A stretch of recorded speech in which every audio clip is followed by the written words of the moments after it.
Good morning. Welcome to the Hokyoji Sunday Dharma Talk. My name is Kosin Aaron Jorgensen Briggs, and I'm on the staff here at Hokyoji. This morning I'm very happy to introduce Reverend Myo-On Susan Hagler. Myo-On is part of our staff family here at Hokyoji, and when she's not here, she lives in Minneapolis with her spouse, where they are very happy to spend time with their grandchildren. Myo-On began practicing at MZMC with Katagiri-Roshi in 1980, and she received jukai in 1982. In 2003, she was ordained by Tim Burkett at MZMC, and she received Dharma Transmission from Dokai Georgesen here at Hokyoji in 2018. Myo-On has had the opportunity to practice at all the Twin Cities Dharma centers, and she is currently on the Teacher-ryo at Clouds and Water Zen Center in St. Paul. The title of her talk today is Freedom. Thank you so much for being here, and thank you, Myo-On, for your teaching today.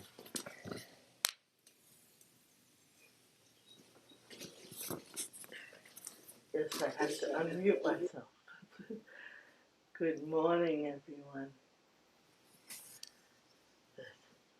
It seemed appropriate to have a talk with the title Freedom on July 4th, and that gave me a lot of latitude of what to speak about. But before I go into the talk, I would like to note a passing this week of a friend of the Twin Cities Mahasangha, or a deeply embedded member of the greater Sangha from Katagiri-Roshi's Minnesota lineage. Cal Appleby died this week, and I think the last year or so that he was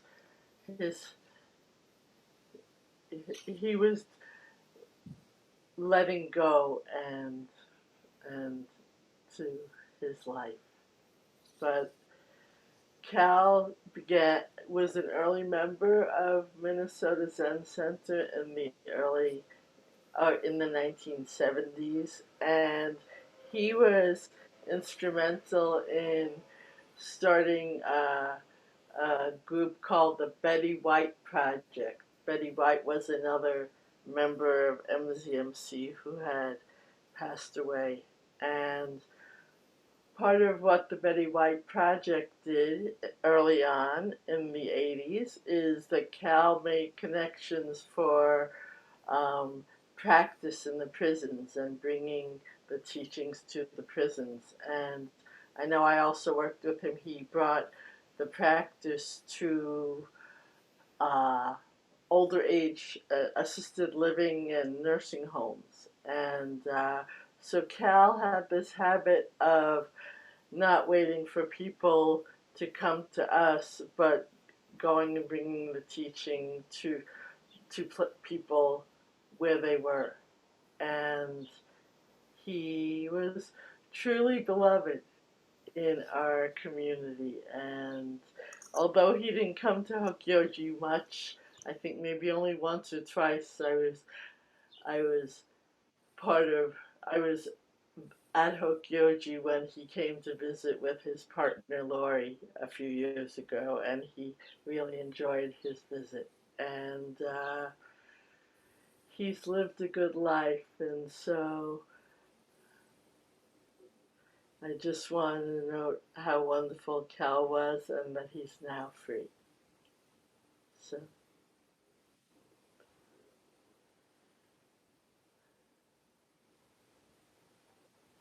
I want to begin with a quote from Ken MacLeod, who is a modern Buddhist teacher.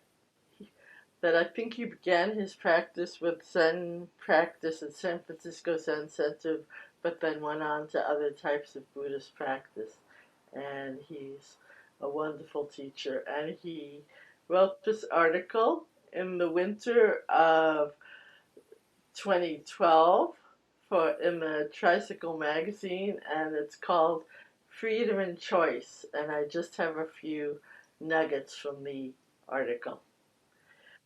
So he says, what is freedom? It is the moment by moment experience of not being run by one's own reactive mechanisms. Does that give you more choice? Usually not. When you aren't run by reactions, you see things more clearly. And there's usually only one, possibly two courses of action that are actually viable. Freedom from the tyranny of reaction leads to a way of experiencing life that leaves you with little else to do but take the direction that life offers you in each moment. Hence, the illusion of choice is an indication of a lack of freedom. There's a lot packed into that statement. And he goes on further to say, what does choice give you? One answer is that choice makes it possible for you to shape your world according to your preferences. Too much choice is a trap. When you have no choice, you have to learn how to relate to what life brings you. Katagiri-Roshi would say, it gives you a firm, way-seeking mind.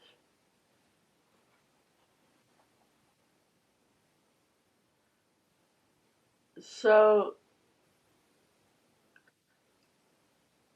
freedom is not, from a Buddhist perspective, is really not what many people in our society these days would refer to as freedom. Freedom in Buddhism is really about letting go of our obstacles and being able to be present without a lot of baggage, and to be able to do what's right in front of us and not get bogged down in our opinions and our preferences and what we personally would like to happen, but to take on a broader perspective and to just take care of what's arising in this moment. So Suzuki Roshi, in a Dharma talk from August 3rd, 1971, so and the last year or so of his life, says, so the purpose of our practice as Buddhists is to be free from yourself, your small self, to be free from your small wishes. That is the purpose of our practice. So when you have real freedom from everything, you may be very sympathetic with people who are involved in small personal desires and to be involved in a competitive world. So naturally, you want to help people be free from this kind of life. To share the joy of, to share the joy of freedom with people is our purpose of life. Usually, people are deeply involved in city life, and so they stay in the city. But Buddhists, remain in the city and live in the city to help people who are involved in that kind of confusion. The way upward, and this is my comment, climbing up the 100-foot high pole, is to make ourselves free from the small self of desires. And the way downward is after we have that kind of freedom to help people and going back to the city is the way downward. Or you could say taking a step off the 100-foot high pole.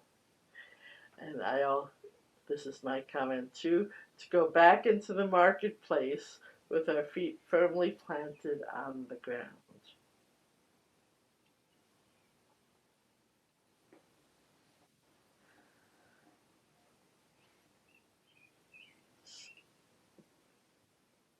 So choice is a double-edged sword. If we limit our choices and to not have so much stuff in our lives, it's easier to practice and to have the energy for practice. We can think about sesshin, our retreats, when the whole schedule is set out for us every day, and we do our best to follow the schedule, and the food is made for us, and the bells ring when it's time to do something, and so that we don't have to spend a lot of time making choices about what we're going to do during the session. We just show up when the bell rings and practice as best we can.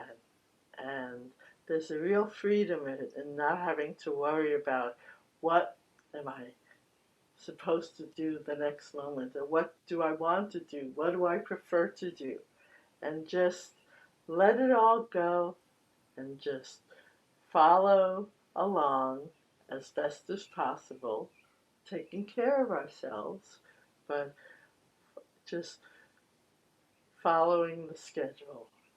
And that leaves us space to really go deep in our zazen, and to, if we're in the kitchen, to just cut the vegetables and not worry about things from the outside. These days, we try to ask people to leave their electronic devices off or behind, and when we're able to do that, we don't have to think about what's going on in the world outside.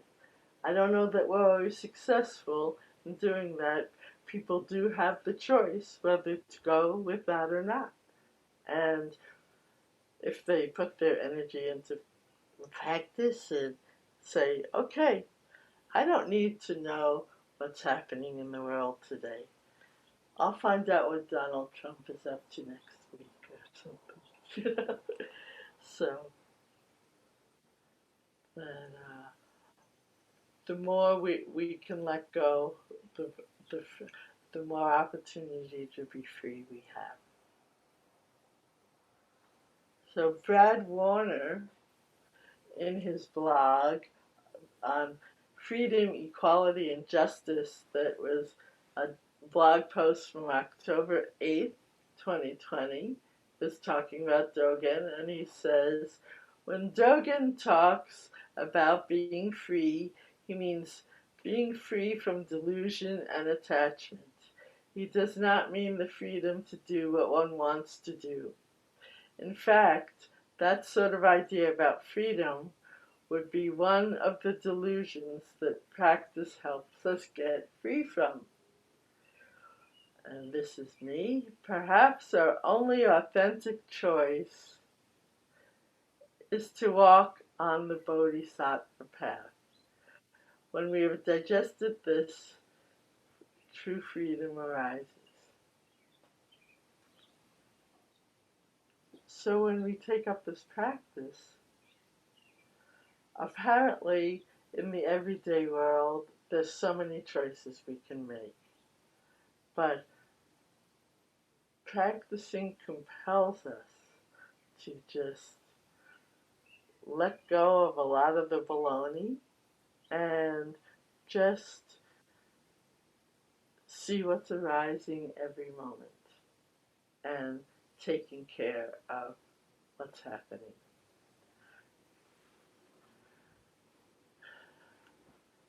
So about a week and a half ago at Hokyoji, there was a session that was considered an outside group, but the group was actually made up of many what I'll call Minnesota Zen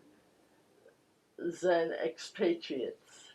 It is a group of older practitioners who aren't affiliated really with any particular practice place, but they practice together, and they've been wanting to come down to Hokyoji to practice together, and they were going to come last year, but of course nobody really came last year, so they finally were able to come and be at Hokyoji, and they had two foundations of their practice for the week.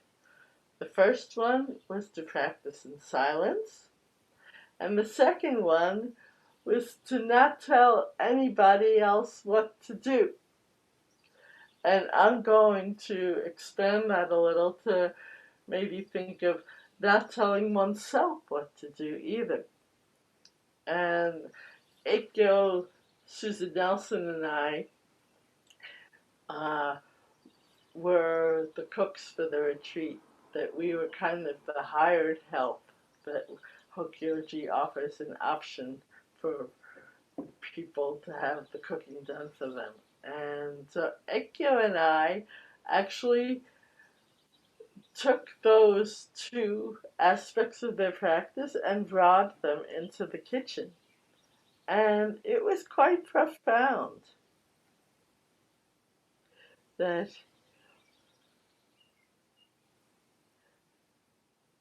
we just cooked. We cooked food and we cooked ourselves. We just chopped veggies and washed dishes as needed. When something came up and we saw what needed to be done, it didn't matter who was in charge of a particular dish, just do what was needed at the time it was needed. And so having that foundation of our practice really helped us be really aligned with each other. And it really helped us get away from our small selves. And we practiced in harmony with each other for most of the time. Although I have to say, there was a particular day where Hokyo was the lead on this dish. She was making tofu stir fry, and it was excellent. And not a morsel of that stir fry was left at the end of the meal. It was all taken. And because of happenstance, I was making scrambled tofu the next morning. And a lot was left over. And I was like, why did people eat all of her tofu stir fry and leave so much of my scrambled tofu? And I must say a little bit of jealousy came up, but I let go of it. Yeah, but, and of course, there were just moments of not real severe difficulty, but just knocking our heads a little bit. But Hokyo and I, as many of you people know, have been very good friends for 40 years, and we've been through hell and back with our friendship. And at this point, a lot of the BS that bogged us down has long dissipated, so we could just truly be there together. And it was quite an extraordinary experience. I came away from that retreat feeling really refreshed and free.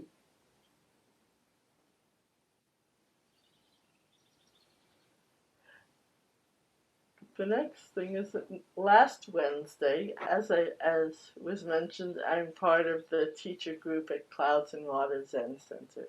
And last Wednesday we had an all-day kind of working retreat at Clouds with all the people in the Teacher-ryo. And in the morning we had an exercise to do. It was a writing exercise to talk about what's personally important to each of us as teachers. And one of the prompts was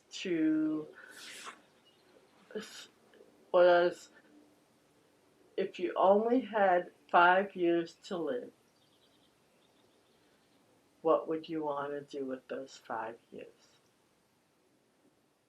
And a lot of people picked that prompt, and I came after 2 or 3 other people, and one person was speaking about his desire to get this one project done where he's transcribing Katagiri-Roshi's talks, and that he wanted to do as much as possible for that. And some of the other things he wanted to do were quite action-oriented.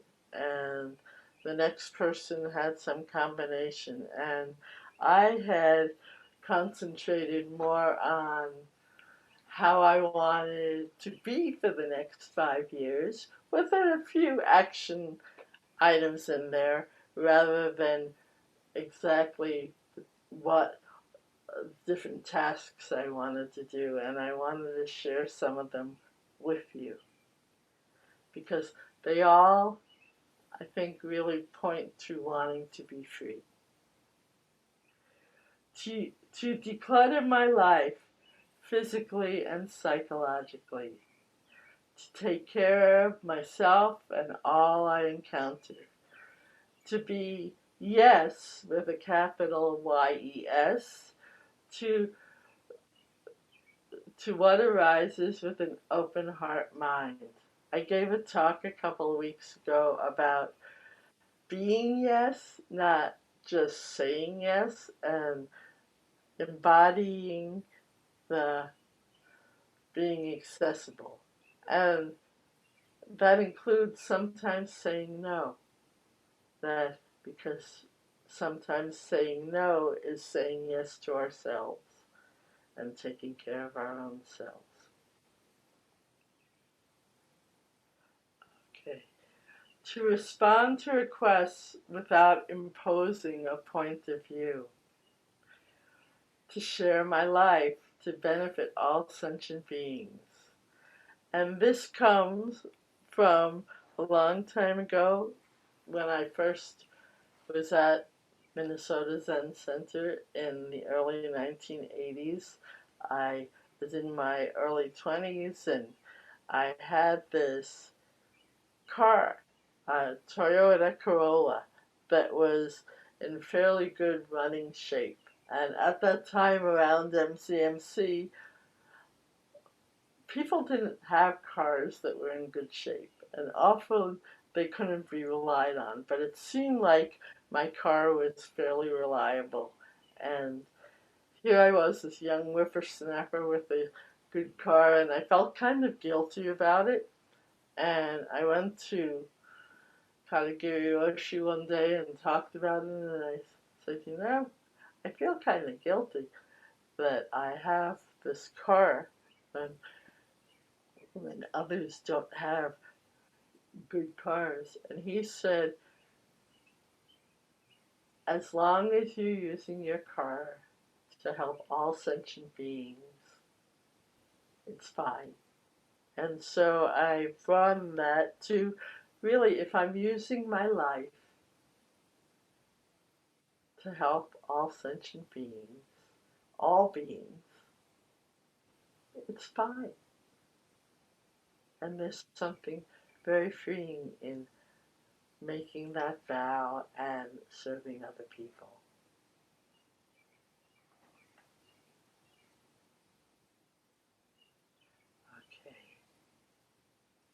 And this comes from a fortune cookie that really wasn't a fortune, but more a admonition that I got probably like 20 years ago, and I still have that fortune in my drawer.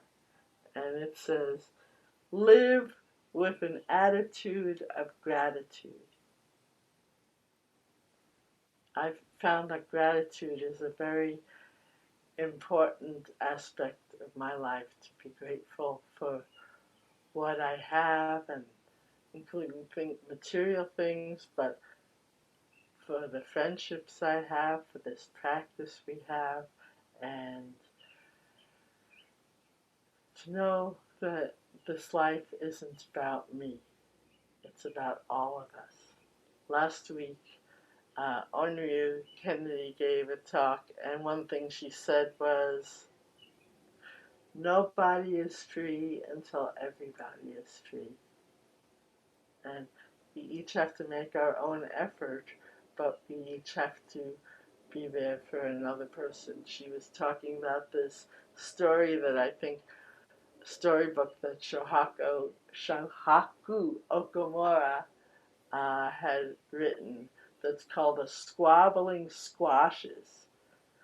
And the squashes realized they had this thing on top of their head that connected them to every other squash. And so instead of this being Independence Day, I think many Buddhists call this Interdependence Day. So it's a wonderful day to be interdependent.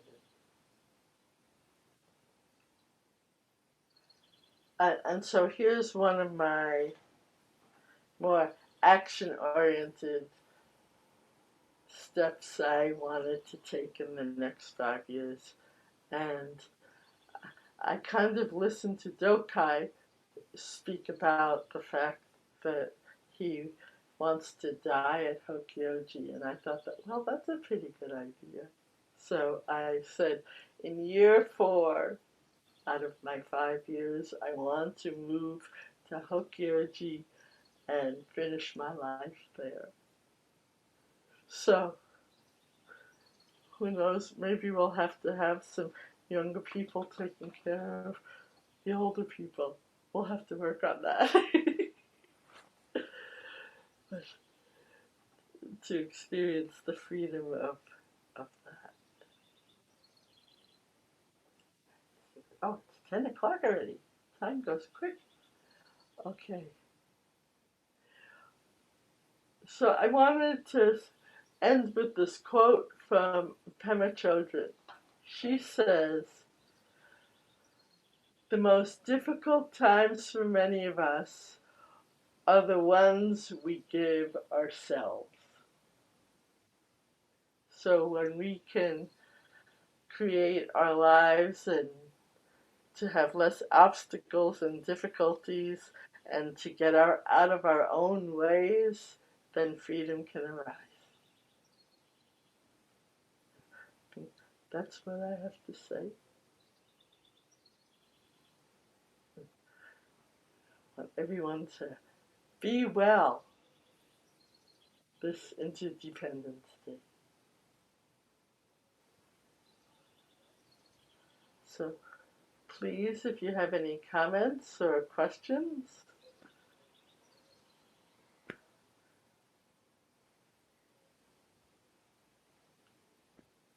unmute yourself and speak up. Okay.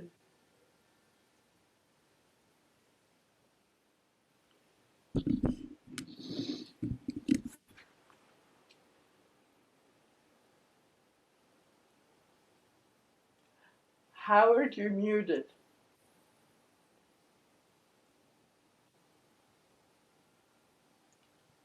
Hi, Ann. All right. I'm staying off camera.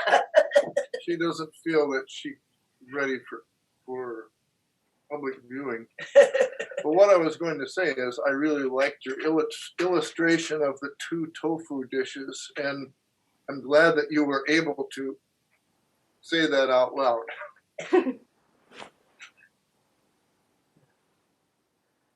You know, when we look at these things, as Katagiri-Roshi would say, it's ridiculous. You know? So, And when yes. you look back on it, it does seem ridiculous. But at the time, it was real. Yes. There's a little story from a sutra. I love this image of sea foam. Okay. Sea foam like bubbles on top of the water, and how insubstantial they really are. And so it's that kind of thing. That whole thing was a bunch of sea foam.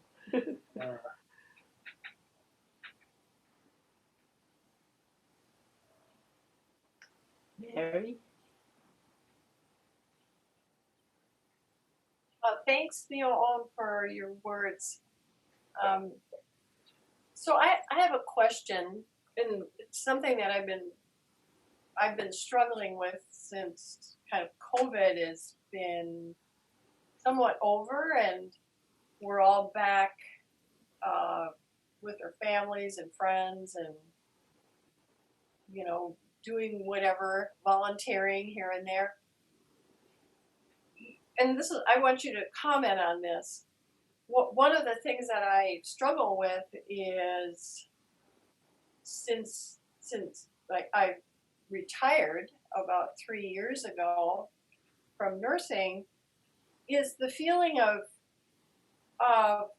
wanting to be useful, and that sort of urge to kind of continue to sort of give to the world, and to sort of, in a way, it's like almost proving yourself.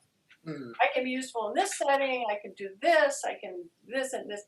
So it's sort of this kind of whirlwind of feeling like I need to be useful. And I know it's kind of a hangover from having an occupation in which you go to work and you're useful, you're needed, and you're paid for it too. And so there's that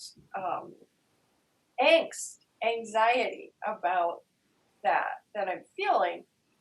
And what when you talk up in your talk, you said, and this always comes up, on the one hand, this life is not about me, and on the other hand, like your last quote, the most difficult moments are the ones that we give ourselves. So there's this tension.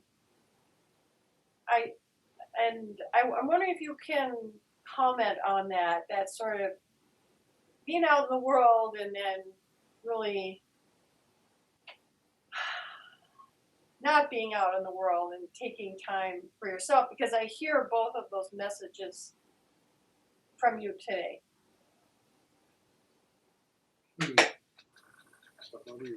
It seems like it's about intention. That I think part of our practice when we're doing things is to, and I know for myself, is to say, why am I doing this? Like, what's my intention? Is my intention unobstructed, or is it to get something? And to check in with yourself and to perhaps give yourself the space and the quiet to be able to explore that, and to also give yourself the space for something to arise that is completely unexpected, that perhaps you'll be needed in a way you've never been needed as you have before. It might take you down a whole different road than you've been. And I think if we when we make ourselves busy, there's not the space to become aware of something other that might arise.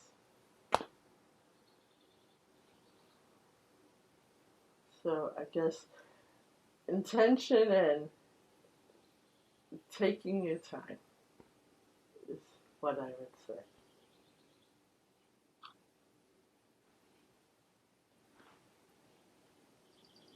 Barbara, you're muted. You're muted. Okay. Thank you very much for that comment. I loved it. I can identify with what Mary is saying, and I found that I floundered totally for like the first 2 or 3 years after I retired. But I'm going to relate this to your discussion on freedom. I found that after several years, I felt tremendous freedom being able to disassociate myself from the roles, from the organizations, and really look at what my intention had been with my career. And I found that even though I wasn't practicing medical training or whatever, I was still able to relate to every individual in my life with that intention. And it was more rewarding to me than actually when I had a career, where so much of my time was so bound up with the role, the structure of my career. I feel more free to truly practice my career now than when I was so-called working. So anyway, that's my comment. Thank you. Well, thank you.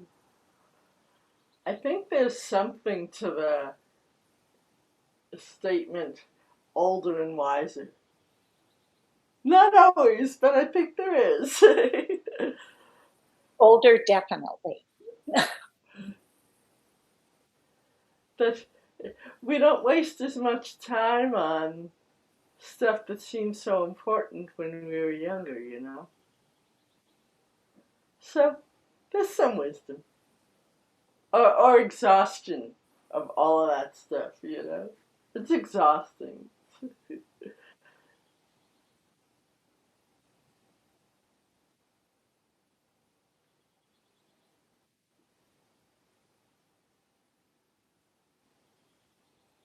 There's also the saying, we grow so soon old and so late smart,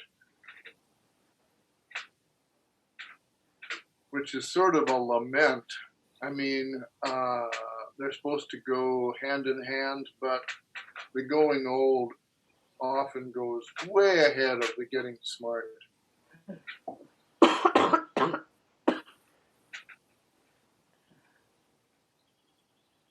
Well, hopefully we can each do what we can.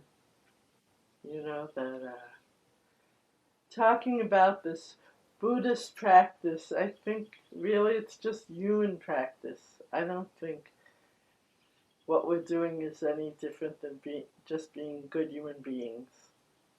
No labels necessary.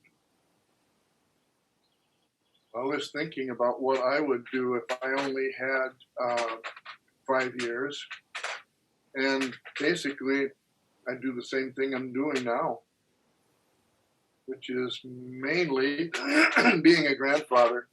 And I would just get the kids 5 years farther along on their journey. Cool.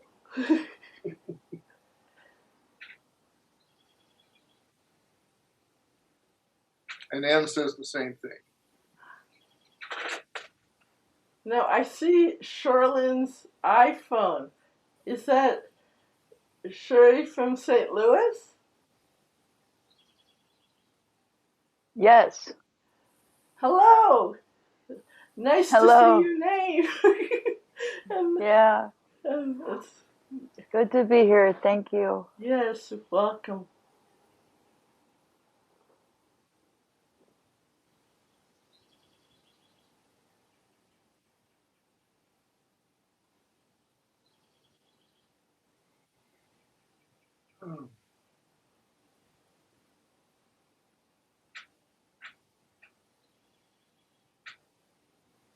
Now that I spoke, I do have a reference to the retiring.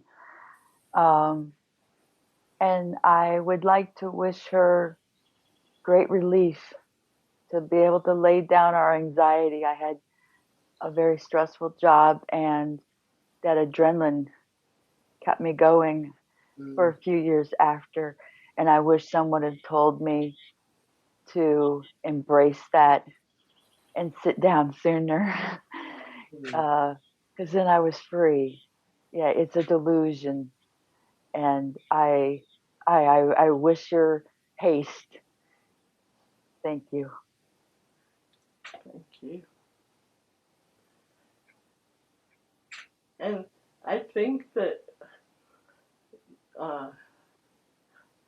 from what Sherlyn was saying, that many people can tell us many things, and until we're ready to actually digest what someone else's experience or wisdom, until we make it our own, no matter how much somebody else tells us this is how it is, we have to do our own work to learn about that freedom.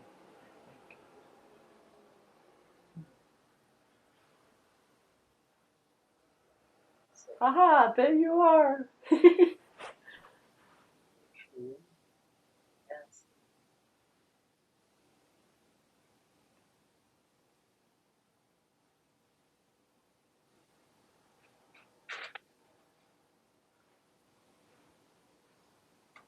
Well, there's probably time for one more short comment if anybody has anything, or a poem, or a quote, or a little song, or whatever. Oh, I actually, if nobody has anything, I was thinking about Chris Christopherson and Janis Joplin.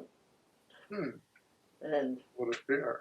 Freedom is just a word for nothing left to do. Nothing left to lose, I think it was. Nothing left to lose. You're right. Nothing left to lose.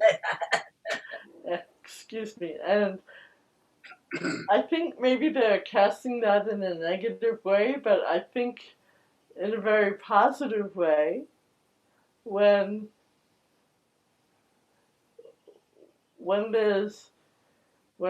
we've let go of all the things that seemed so important in the past, or sometimes if there's a tragedy and things are taken away. That's what Duane and I last night were watching a program about Agent Orange. And there was an activist from the West Coast who there was a chemical from Agent Orange that they were spraying in places on the West Coast. And the powers that be, whether it was the corporations or the government, were not very happy with these activists and tried to intimidate them. And for one woman, somebody burnt down her house. Ooh. And her 4 children were inside. And she continued on feeling that she was working for her children and for everyone. And the experience gave her the freedom to carry on and to keep pushing. And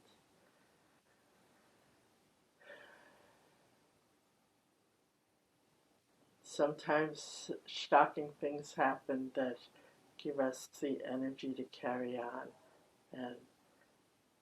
and don't quiet us, but push us forward. I was thinking about that when I was thinking about that quote. Freedom's just another word for nothing left to lose. Yeah. So sometimes, hopefully, in our lives, we don't have to have such drastic things happen to us, but know that we can let go. And when we let go, there's so much space.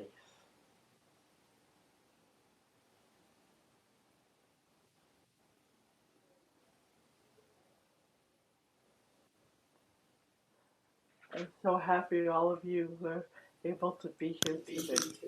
I'm going to do one little commercial. I hope. So this next week, the 12th to the 18th, there's a session that's from Clouds and Water at Hokyoji. And it just so happens that Dokai and I are going to be leading the session together. And if any of you are interested, there's still another day to sign up to come in person, or else you can just Zoom in.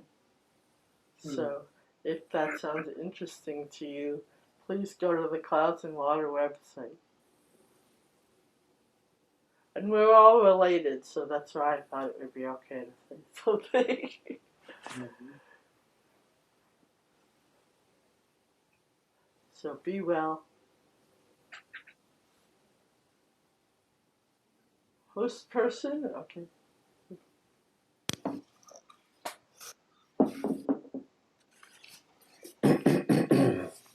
Thank you again, Myo-On. Thanks everyone for being here. Just we'll conclude with a few short announcements, and then we'll say the 4 vows together.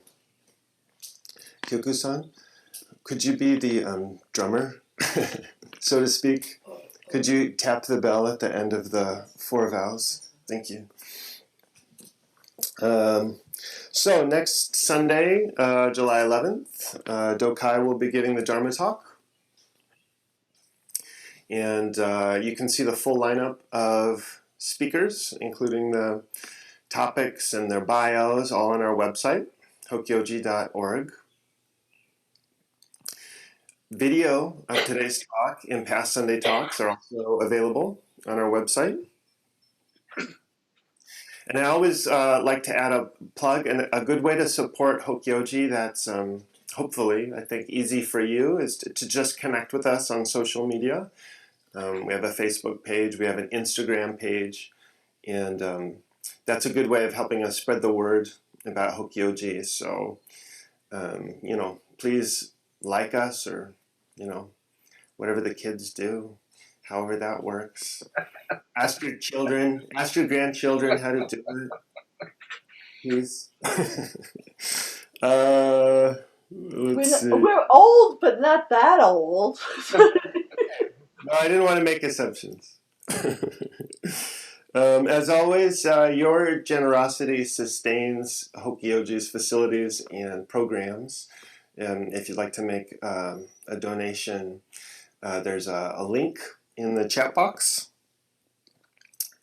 Your gift of any amount is always a great benefit, and we're deeply grateful for your support. That's it. That ends the announcements.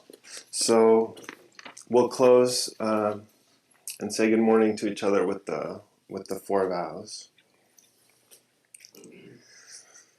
Beings are numberless.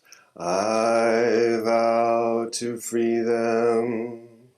Delusions are inexhaustible. I vow to end them. Dharma gates are boundless. I vow to enter them. The Buddha way is unsurpassable. I vow to realize it.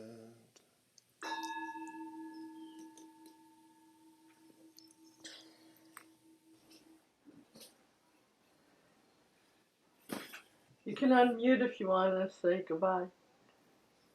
Bye. See you next time. Bye. Bye. Bye.